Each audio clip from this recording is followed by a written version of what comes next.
श्री राधे राधे नमस्ते। ये गीत सुन सबे कैसन बा। के गा माई के बेटा बुझे ना कि ना बुझे ना।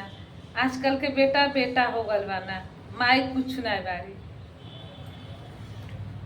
बहेली गंगा मैया निर्मल पनिया केहू ना बुझतन। बहती अड़ी गंगा मैया निर्मल पनिया केहू ना बुझतन।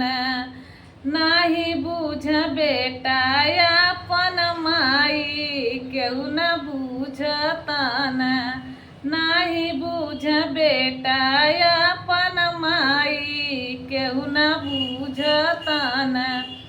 गंगा माई जीवन देली सबके देली जिनवा बेटा बुझत नइखे। माई से पोस के कैली से अनवा केहू ना बुझतन। दूधवा पियवली माई जगली सारी रतिया बेटा ना बुझतन।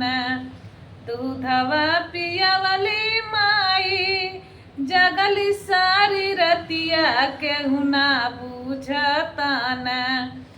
बेटा भैन बीबी पावत पराया केहू ना बुझतन।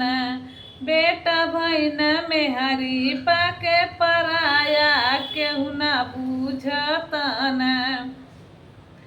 कहाँ बाड़ी माई मोरी कहाँ गंगा मैया केहू ना बुझतन।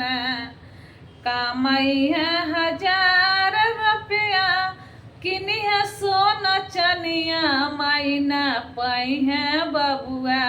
जइया जइबे छोड़ के उनकर साथ फेनू ना पाई है बबुआ।